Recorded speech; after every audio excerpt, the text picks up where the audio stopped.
राजनीति फिल्म देखी है आपने? देखी ही होगी। उस फिल्म में मनोज वाजपेयी का एक संवाद है जो मेरा बड़ा पसंदीदा है। वो संवाद जिसमें मनोज कहते हैं कि आसमान पे थूकने वालों के मुंह पर पलटकर थूक गिरती है। आज की तारीख में ऐसा ही हुआ क्या?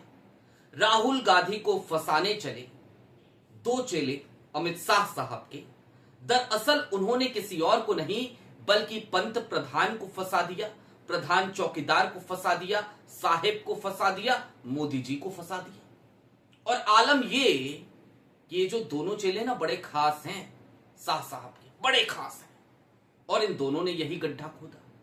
और अब क्या साहेब विदेश जा पाएंगे? ये भी एक सवाल है, और ये सवाल आज पूछना बड़ा जरूरी है। नमस्कार, मैं स्वप्निल और आप मुद्दा देख रहे हैं। दोस्तों, मुद्दे की तरफ चले उससे पहले एक छोटी सी अपील है।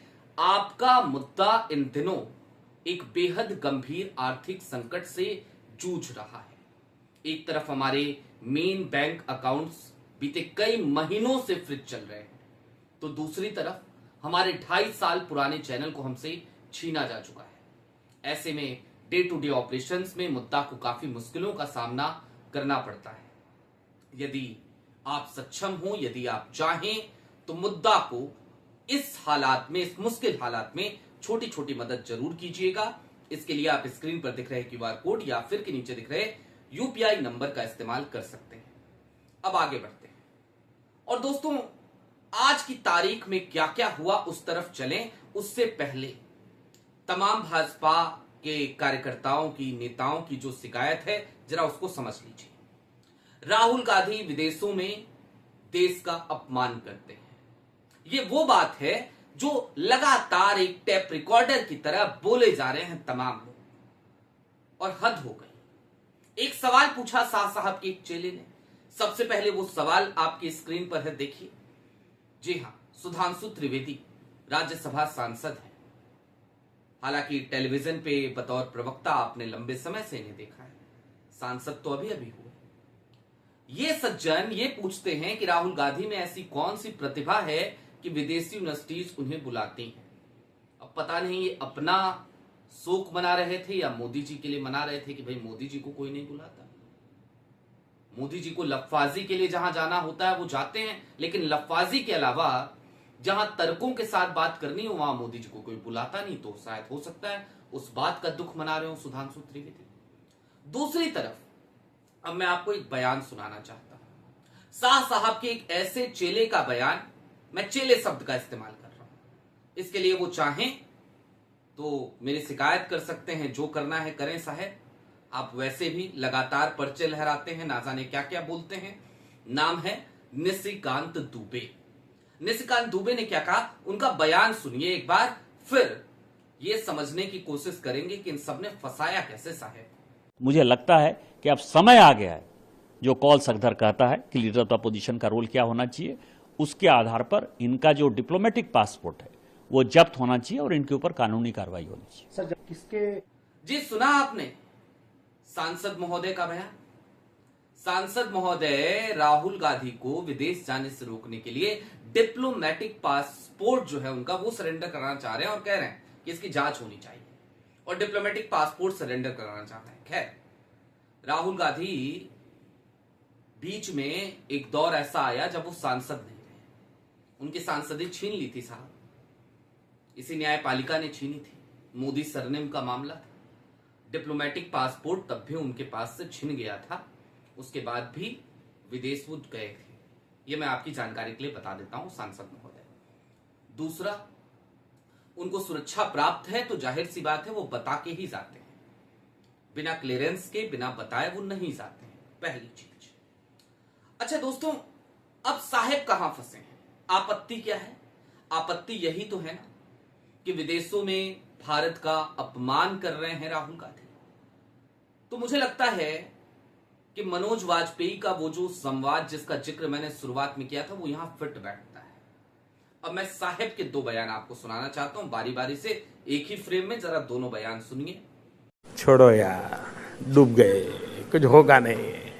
अरे भगवान बचाए भाई, पता नहीं पिछले जन्म में क्या पाप किए कि हम हिंदुस्तान में पैदा हुए हैं। एक समय था जब लोग,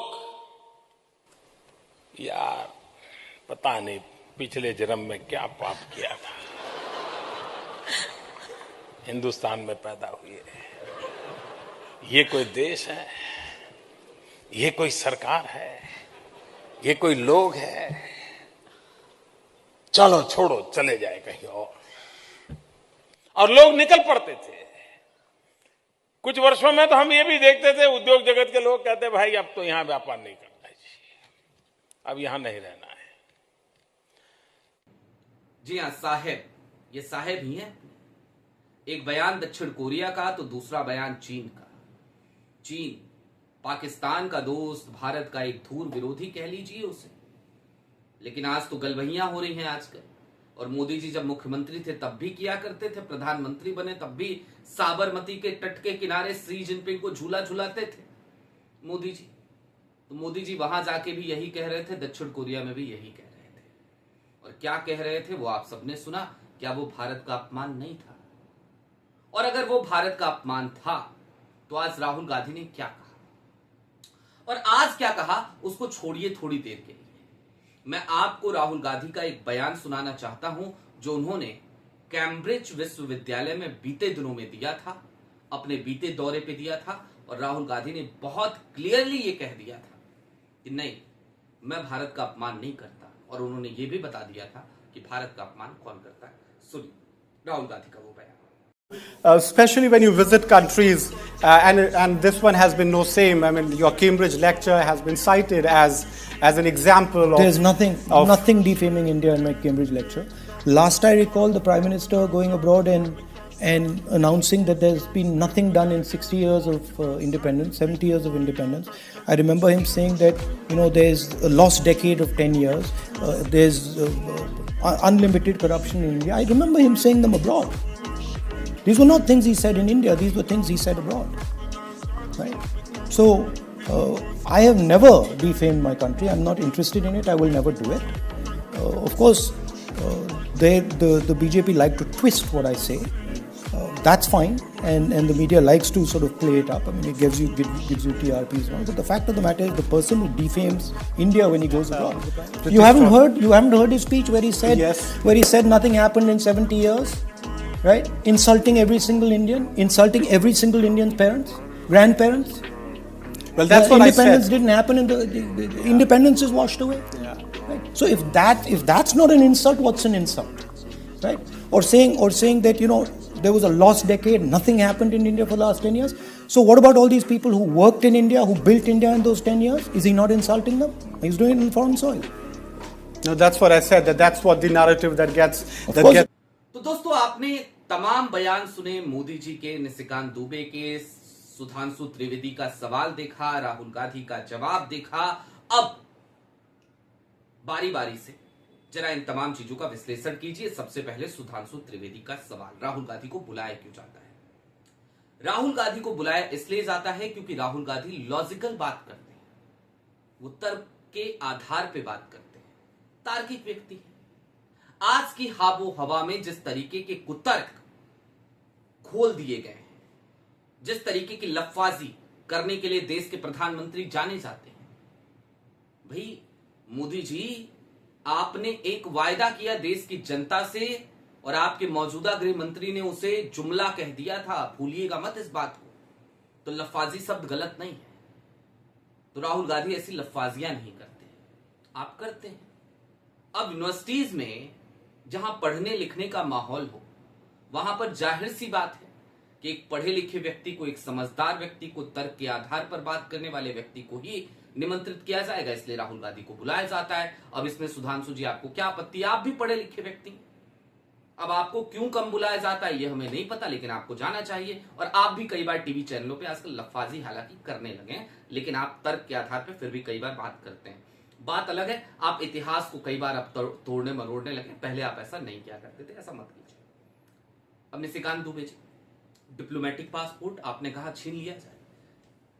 भाई मैं तो ये पूछना चाहता हूं दुबे जी आपसे, माननीय सांसद महोदय आपसे, क्षमा कीजिएगा, मोदी जी के तमाम बयान सुनने के बाद आपको गुस्सा नहीं आया, क्रोध नहीं आया, मन में नहीं आया कि यार देखो देश की बड़ी बदनामी हो रही है? और अब चलते चलते मुद्दा के दर्शकों आपसे एक बात कहना चाहता हूं और बड़ी माजरत के साथ ये कहना चाहता हूं, दरअसल जरा सोचिए, राहुल गांधी देश में बोले या विदेश में बोले, अगर सच बोल रहे हैं तो इसमें अपमान क्या है? क्या लेह और लद्दाख की जो हालत है आज की तारीख में, मीडिया को फ्यूनरल में कवरेज करने से जाने से रोक दिया गया। मणिपुर जिस तरीके से चलता रहा, क्या उन पे सवाल नहीं उठाया जाना चाहिए? क्या लोकतंत्र को लेकर सवाल नहीं उठाया जाना चाहिए?